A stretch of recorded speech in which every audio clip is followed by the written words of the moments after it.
Hello, friends, and welcome to Season 11 of the Future Ready Librarians podcast series, Leading from the Library.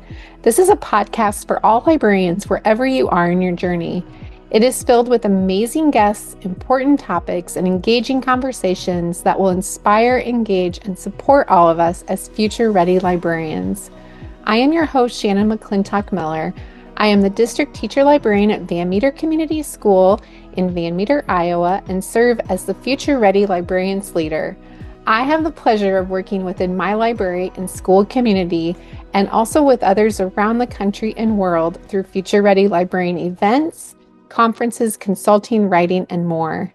I am honored to bring these voices and the work of others to our podcast and to all of you. Today, I'm very excited because I get to kick off Season 11 with one of my favorite librarians and my dear friend, Len. And so when I asked him if he would be on again, I was really happy that he was available to be our first guest on Season 11. So welcome, Len. You've been on here a few times. And I can't remember. I was thinking, I remember at least twice, but maybe more. I don't know. It just, time happens and I forget. so Joys of, I know we've had you on to talk about like when you have had changes in your library and yeah. all kinds of things. And so maybe people have heard you before, but if they don't know you, let's just start by having you introduce yourself. Sure, thanks. And again, thank you again for the invitation. I'm super excited to visit today. My name is Len Bryan. I'm the partner of library services in Cherry Creek Schools. This is a suburban district southeast of Denver, Colorado. We serve about 53,000 students on 68 campuses. This my role is new. Was created from a previous manager role, and a partner is an oddball kind of a title.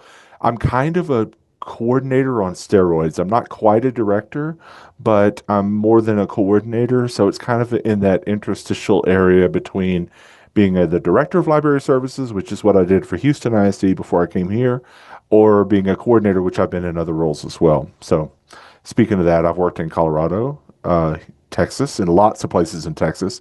I was a district librarian in Oregon for a brief time. I've worked at the Texas State Library and Archives Commission, and I've been a middle school and a high school campus librarian. So, been there, done that, got lots of t-shirts. I love it. You've been all over the place. I'm a Johnny Cash song. I've been everywhere, man. I love it. Love it.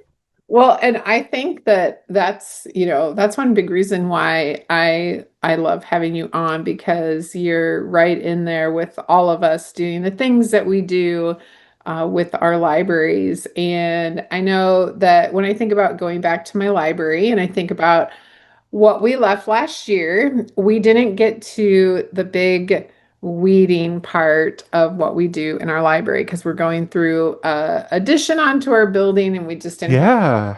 So we're going to be going back like next week and really tackling kind of that, that thing that we all need to think about every year. And I know it's also a very diverse topic. I remember when I started in our library and I was in school, getting my master's, and one of the first things I remember them saying is don't weed the first year.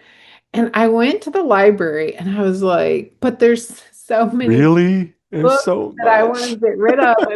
And I was like, sorry. And my fallout rep, Judy Diedrichs came and she like saved my life and she helped me and she knew what she was doing. And now I find it to be really exciting and really fun. And Hmm. so I am excited to have you on to just talk about, that, why it's so essential and also kind of like, why it is such a kind of diverse and sometimes, touchy topic that we all talk about. You hit the nail right on the head. I think there are a couple things that you just said that really resonate with me. First of all, the advice from library school is spot on. When somebody is new to a space or inherits a library collection or is new to a district or a school, I strongly caution people to don't. I know it's tempting. I know the first thing you want to do is dive in and weed and reorganize the collection, and I want to genreify, I want to redo my shelving, I want to make it more kid friendly, and all those things are super important pieces of our work. But if we don't have relationships with the people in the building and they don't learn to know us and trust us and see us as consummate professionals who are doing things in the best interest of our kids, then those activities can be super disruptive and can create a lot of conflict and a lot of tension that it isn't necessary. You know, weeding and collection development is a big piece of our job, but it's not the most important thing that we do. The most important thing that we do is develop an identity and a name and a brand and a the relationships and all the things that have to happen for people to see that library as essential, and that's more important than weeding. Even though weeding is a huge piece, and you know, you said it too. Even though you guys are about to have a huge renovation and expansion, you know, it's very helpful to weed out whatever you can. So you're just moving fewer things when it comes time to do that. But again, if you dive into a new space or dive into a new library and start with that, you're setting yourself up for. It doesn't always happen, but it sure certainly can. And I've had some very difficult conversations when in the middle of some of those weeding projects that would have gone a lot better had I established those relationships and had that communication ahead of time. Yeah, I mean, I think that's one of the things that, even just to start with, like when you're thinking about weeding, is making sure that you explain it to the stakeholders. Hmm. Because Hmm. oftentimes the people who don't know about it, like your teachers or your families, that Yeah. they're wondering what's happening, and then you're trying to do good and it backfires.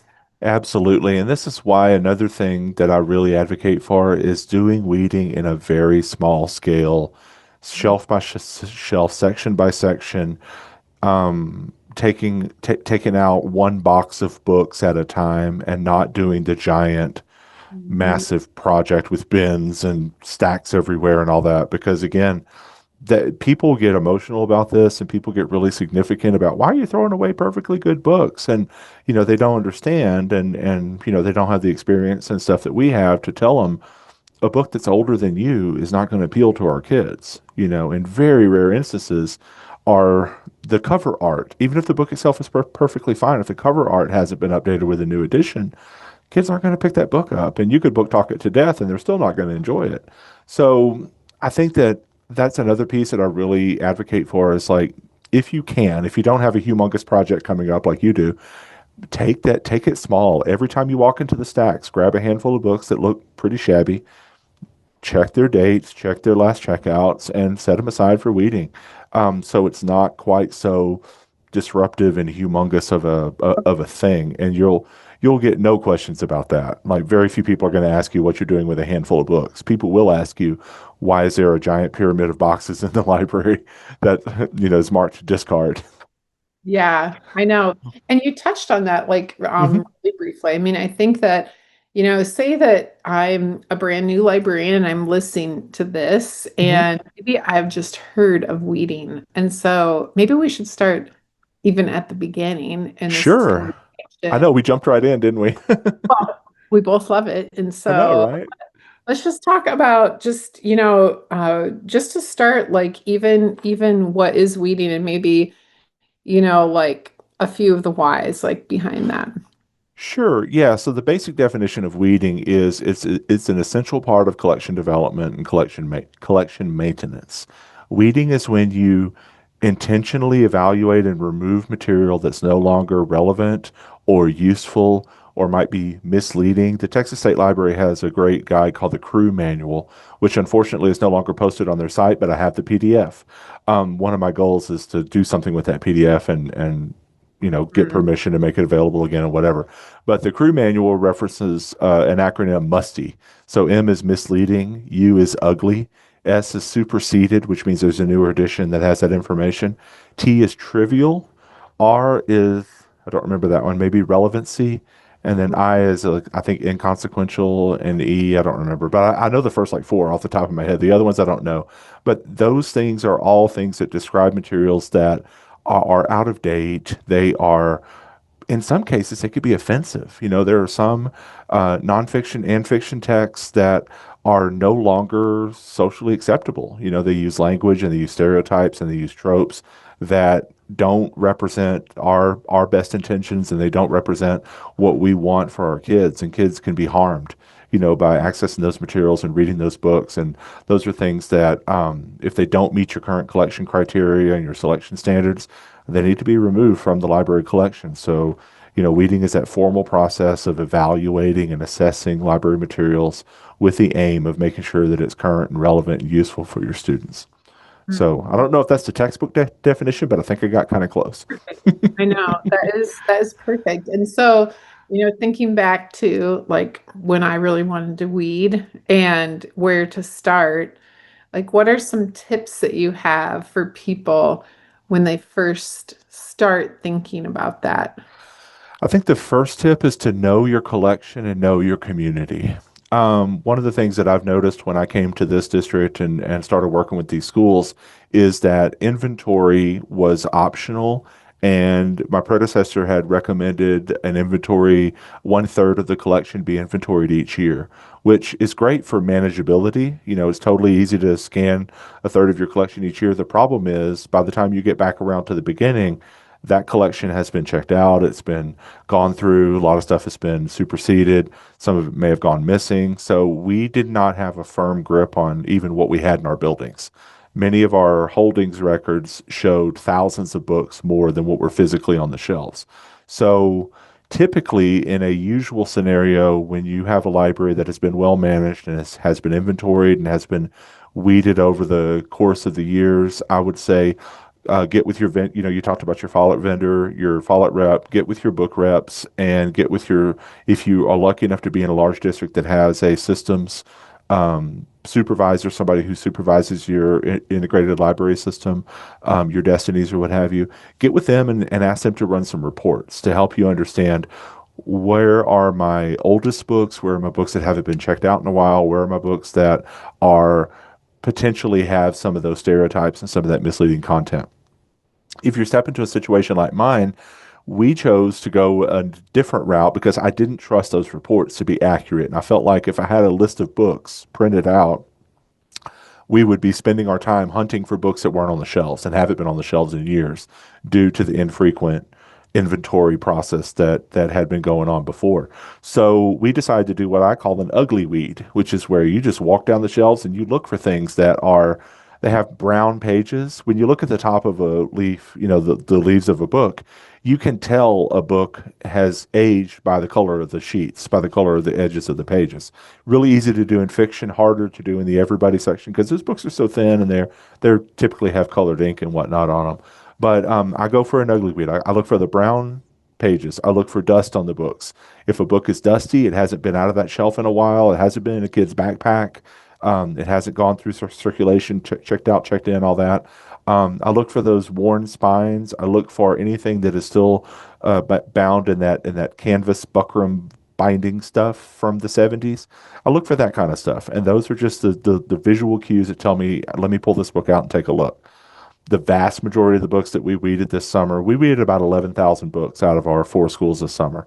The vast majority of them were published in the 70s or the 60s or even before that.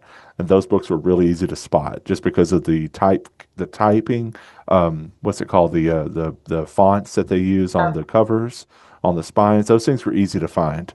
And once you've done this a few times, you get really good at telling what decade a book was printed in, just based on the typeset. Yeah, that's crazy. I know. I know. And one thing that when you were talking about like how you kind of approach this summer Mhm. was your collection crew. Love Yeah. that. What a great Yeah. idea. Thank you. Yeah, and this I have to give all the credit to my colleagues in Houston ISD. I was really lucky. So I was the director of library services there, and we had 6 library services coordinators who were all experienced librarians. And we had ESSER funds, and we had taken over libraries that had not been touched in 20 years, like literally the doors had not been opened in 20 years. So we inherited collections that were moldy and gross and all that junk. So whenever one of our coordinators went into a building, and saw that the work was too massive to be done with two or three people, we call it the bat signal. They would just send an email to the rest of us and go, put this on your calendar. We're going to spend 3 days at this school and we're going to weed it. We're going to inventory it and everything.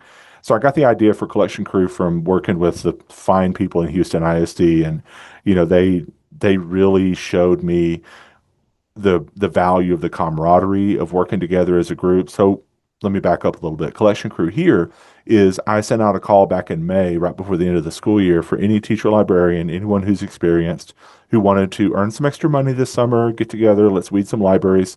And I had 7 or 8 people who were very dedicated and came week after week to these different schools to team up on a library. And I said I'll give you some files and stuff that I shared, but it was basically our process, like how we go through and do this ugly weed process. I have some information for how to communicate with principals. I have signs. Our warehouse delivered these big 4x4 boxes. They call them Gaylords, but they're just big bins on pallets. I taped signs to those, like frequently asked questions. Why would you throw away these books? Because this was going to be one of those big, massive projects. And even though it was over the summer, there were still people in and out of the buildings. So collection crew, we get together at a school. Most of our elementaries took 2 days to weed. We each took a section. We sat down, we inventoried the entire collection, and we weeded as we went. And anytime we ran across a book that or a series that we weren't familiar with, we would just yell across the library, "Hey, who likes this? Who still has this?" And the collaboration, we had music playing, we had snacks. I ordered lunch for everybody every day. We had so much fun. Wait, no, they brought their own lunch, but I provided snacks. We had so much fun going through, and each of the people who came were elementary librarians, and we were weeding elementaries because they were the most in need. And they built such strong bonds and so much trust with each other. And again, it was hard physical labor. Even though I had the AC on in the buildings, we still sweat and we still got dusty and dirty. But it was a great way to build some community while we did this really necessary work.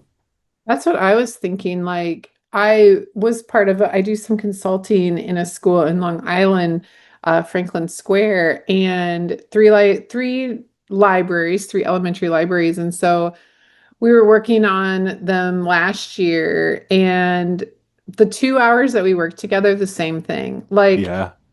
very hard sometimes for librarians to let go of these Hmm. books that they have had in their libraries for 10, 15, 20 years. Sure. When you get people together and you can have fun and laugh about some of the things and maybe talk about some of the things, the Hmm. whys, it's so much different than doing it yourself. Like, Yeah.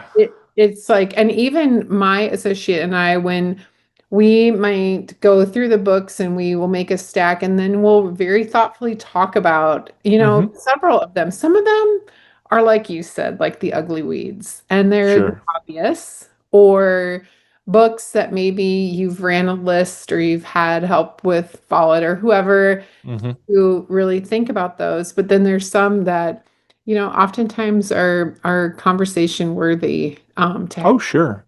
And I find that really interesting too. It is, and I think that one of the things that has really helped us is many of our teacher librarians have years of experience, but still don't feel confident in making that choice about, is this book going to be right for our kids or not? Should I give it another chance? And that's something else you can do too. If you're reading books and you're kind of on the fence, make a last chance display and give your kids an opportunity to, and tell them, hey, I'm considering this book for weeding. If nobody checks it out, it's gone. So leave that display up and have maybe have that be a standing display that you have in one area of the library where teachers and students or parents, anybody who comes in, can give those books another chance and give them that checkout that they need to stay in the system for a little bit longer. But we talked about that a lot. We talked about like our our desire to have books for kids just in case is so strong, and that's a real concern when it comes to weeding, because we can be our own worst enemies in getting started because we are sentimental about a book, or we know the value of the books, we know how much they cost. I mean, it's definitely, there are practical concerns in addition to the emotional concerns, but that's where having your people with you gives you permission. And one of our librarians actually said that, she's like, I've been doing this for 20 years, but having somebody else give me permission to weed this series or weed this title or weed this paperback binding or whatever has been so liberating. And many of them went back to their own libraries after they did collection crew with us and called a friend and went through and did a bunch of extensive weeding on their own. So it's definitely, and I'm not a sentimental person. I'm data, like give me the numbers and I'll go with it. But I know that a lot of people are, and that's a real concern. So I totally get that. But I think having your network and having your PLN that you can bounce ideas off of is super helpful. And when you're in person together in the space, it's even better. Yeah, it really is. Well, and I know that a lot of times, one of the concerns too is that if you have an administrator or a group that they don't know not only like the why behind it or Hmm. what's going to happen afterwards, like what's Right. going to happen to these books, where, Yeah. how, and not only like how are you, what are you going to do with the books, but how are you going to replace them? Right. And even that thing about, so what am I going to have on my shelves? Yeah. And I'm like, space is good. Like you don't need, 30 books about one topic Right. that maybe kids touch on, like, during the wax museum or whatever it Hmm. might be. Yeah. And I think that even those things, and having thoughtful responses and really having a Hmm. policy behind, what happens then next is so important. A couple things that you said really resonated with me. First, I live in Colorado. We are a very environmentally conscious state. We're a very environmentally conscious city. People have really legitimate concerns about what happens to the physical books once they're removed from the library. We do a couple of things with them, and one of the things that I'll send you when we're done is our weeding guidelines. Typically in small batch weeding, you can strip the covers from books. Recyclers won't take Mylar, they won't take book tape. Those things gum up the machine, and they'll get mad at you if you throw entire books into recycling. So if you pull the core, the leaves out of the book, you can recycle the pages, and then the covers, unfortunately, just have to go into the landfill. But if that's really difficult to do when you're weeding thousands of books at a time, and you will have a backlog of books to be deprocessed until I die of old age. It will never go away, right? So in our case, for these massive weeds that we did, we had to pitch them. We just had to put them in the landfill and just say this is just the beginning of the work that we're doing. We'll be more sustainable as we go. But for the large bulk of stuff, we cannot have these books sitting around in bins or in back rooms and taking up space and creating a place for pests to build nests and that sort of thing. We just can't have that. So we did have to make a tough choice to do that. But if you're doing sustainable weeding over the course of the year, you can repurpose books. Many of the books that we discarded from the library collection are so out of date and so badly worn that they're not suitable to give away or donate or repurpose. If they're not in good enough condition to send home with students on checkout, I don't want to send them home for free either. I don't want to give them to teachers to put in classroom libraries either. One of the things that I'll reference on the doc that I'll send you is I did a little searching last year and found lots of different ways to repurpose books. You can take the leaves out and do blackout poetry. You can create packing material, run them through a shredder, and now you've got packing material that you don't have to buy. You're recycling. You can use them as garden mulch. You can use them as seed starter pods for baby seeds. So there's a lot of things you can do, but those are all small scale. You can't do that with thousands of books. You can do it with a couple of handfuls or a box of books. So we have lots of ideas that I'll share in that document, but that's a legitimate concern. The Yeah. next one is the space, right? The shelves are so empty. I say good. They should be. No library shelf should be more than two-thirds full. Some of our library shelves are so jam-packed that students can't move books to see the covers of books.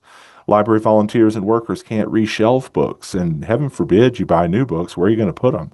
You're going to have to shift every shelf in the library to make space for this new order of books. So, having a little bit of breathing room and a little bit of space to display books face out and to shelf new books and move things around, it's very liberating. You can do a lot more with your collection when it isn't so massive and ponderous, and your library is not just packed full of things that people haven't used in decades in some cases. So, yeah, And it's they're hard. Yeah.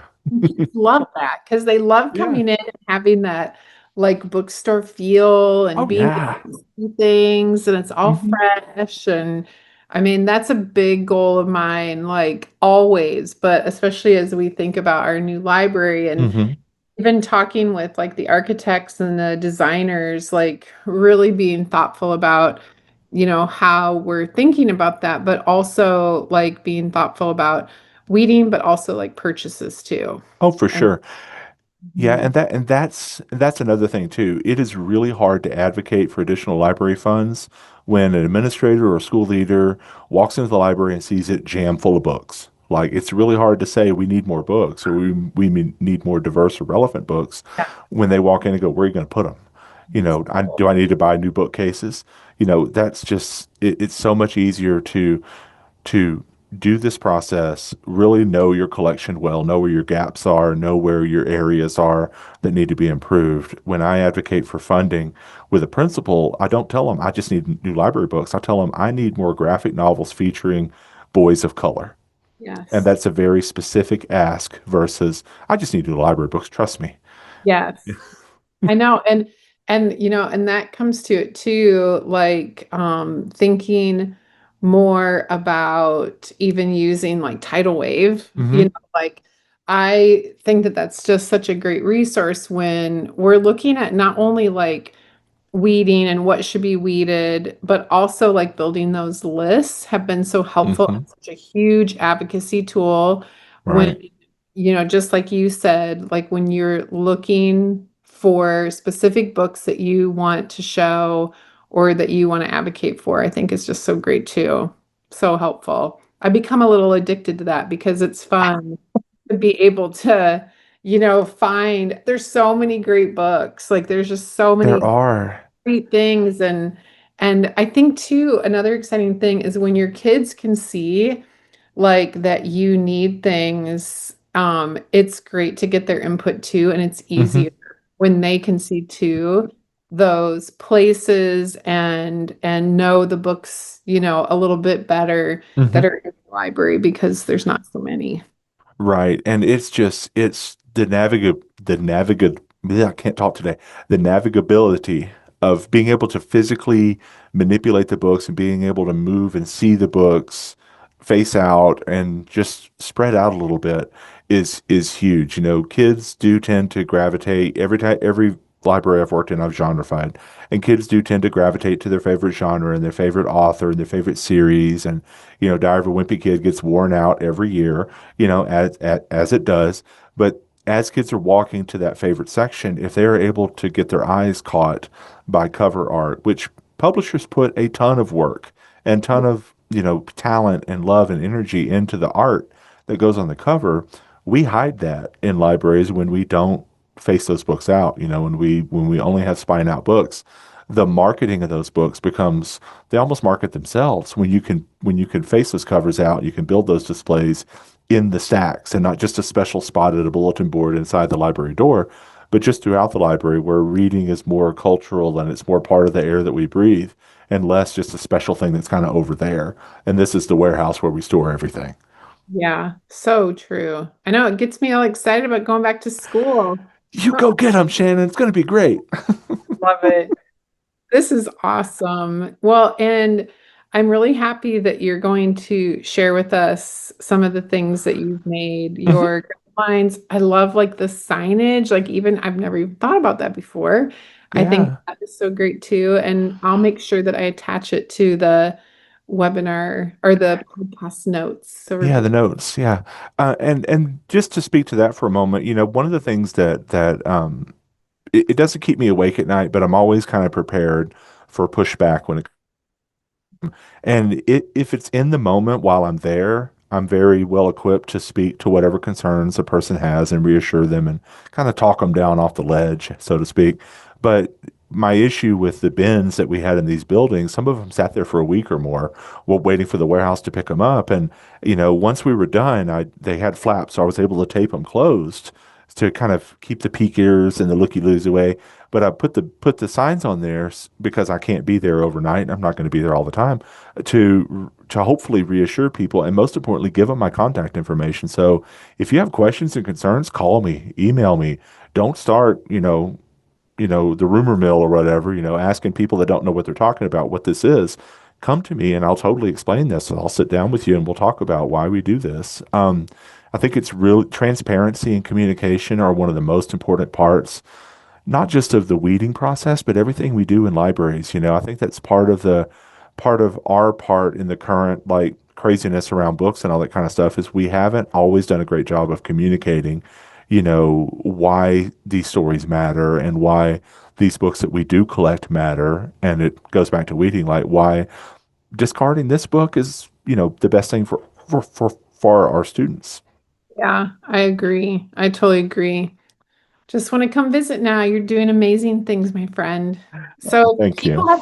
people have questions or they want to find you. Where can they find you online? So I have been very intentional about curating my social media. I am no longer on X or Twitter or whatever they're calling it this week. I am on Blue Sky at lenbryan25.bsky social, whatever it is. They can also just shoot me an email. My email is librarianlen, Len at gmail.com. Like my Gmail's always open. But yeah, I'm delighted to share with anyone who asks any of the experience that I've learned. I've learned a lot through mistakes, and I've figured out a few things that have been so far, knock on wood, pretty successful. Yeah, you're amazing. Thank you so much for being on. And I just can't wait to see you soon and to hear all about what you and your librarians do this year. Oh, yay. Thank you so much. I'm honored to be on season 11. I'm just so proud. Yay. I love it. Thank you, Len. Thanks, Shannon. As always, thank you to all of our listeners for joining us for this episode of the Future Ready Librarian podcast series, Leading from the Library. And a very special thank you to our sponsors, Follett Content. You make a difference in our libraries, schools, and within our lives, and that of our students every day. We appreciate everything you do. I hope you can take what you learned in today's podcast and put it to use within your practice as a future-ready librarian. If I can support you in any way, please feel free to reach out to me on Twitter or X or Instagram at Shannon M. Miller or at my email at shannonmcclintockmiller@gmail.com. I am always happy to help and support each and every one of you. Until next time, friends, keep finding ways to lead within and from your library.